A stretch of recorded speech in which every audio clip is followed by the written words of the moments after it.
start with dough, knead it with care. In our methods we always create with flair.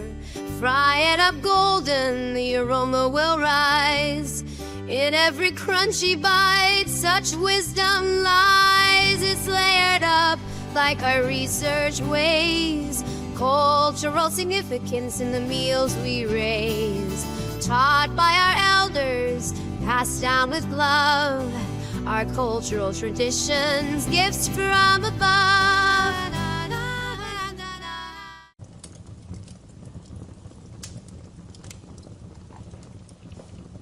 Once upon a time, in a small res community tucked between cedar forests and lakes, two best friends, Tommy and Elle, were gearing up for the annual biggest Indian taco contest. Tommy, Secwepemc, and Elle, Anishinaabe, had been planning for weeks.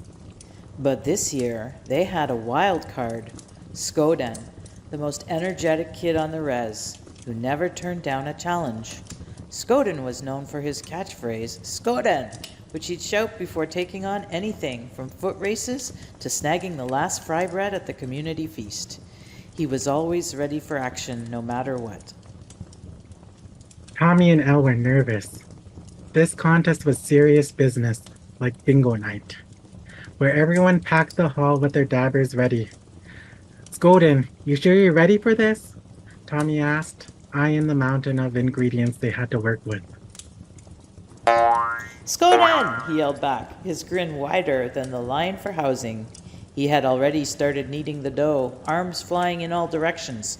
The fry bread dough was his favorite part, and though his technique was a little, well, chaotic, it always somehow turned out perfect, fluffier than the res dog's fur in winter. Yeah, Mary, Tommy's wise Secwepemc grandmother, stood nearby, watching with amusement. Now remember, kids, she called out, this taco isn't just about ingredients.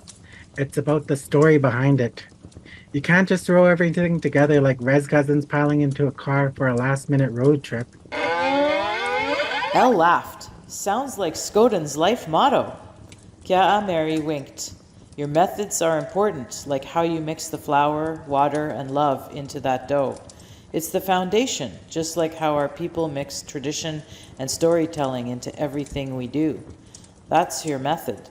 Without it, you'll end up with a taco that's as flat as Res Council when there's no coffee. Elle nodded, chopping the veggies with precision. So our ingredients are like the tools we use, right? The fry bread, the meat, the veggies, they all have a place. But it's the way we put them together, like a recipe from our ancestors, that makes it special. That's our methodology. Exactly, Kya Mary said, her eyes twinkling. And don't forget the heart, your theoretical perspective.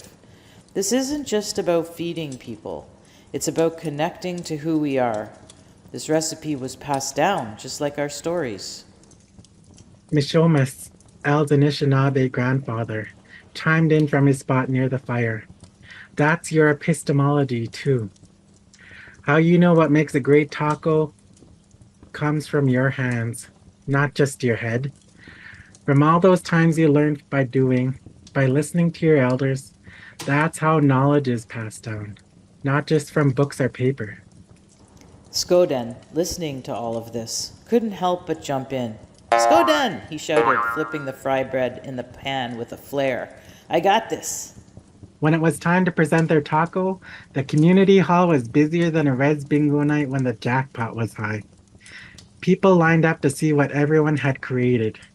Tommy, Elle, and Skoden carefully plated their taco, a masterpiece of fry bread, seasoned meat, crisp veggies, and just the right amount of salsa.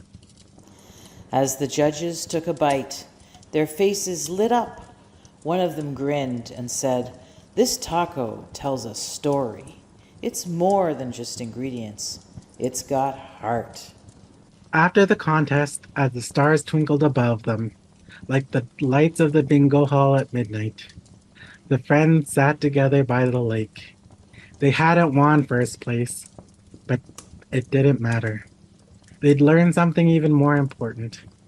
I think I get it now, Tommy said. It's not just about the food. It's about knowing where it came from, why it matters, and how it brings us together. Elle nodded. Yeah, and next year we'll win for sure. But no matter what, we'll always have the best taco on the res.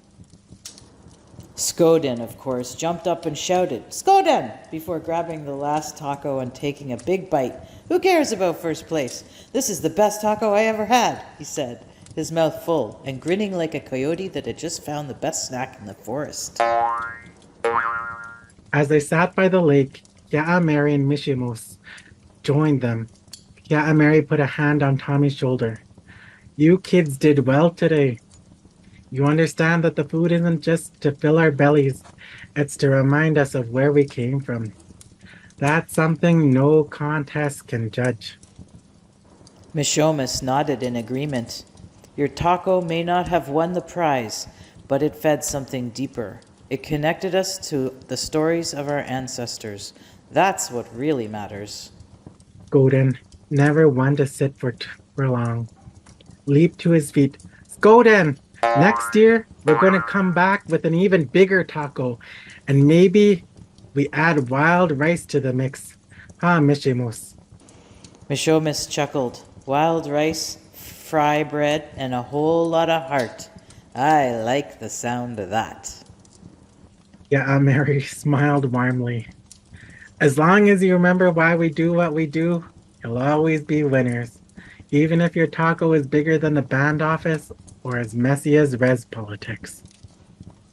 The night settled around them, the fire crackling softly as the stars shone down. Tommy, Elle, and Skoden felt a sense of pride, not just in the taco they made, but in the knowledge they had gained and the stories they would carry forward.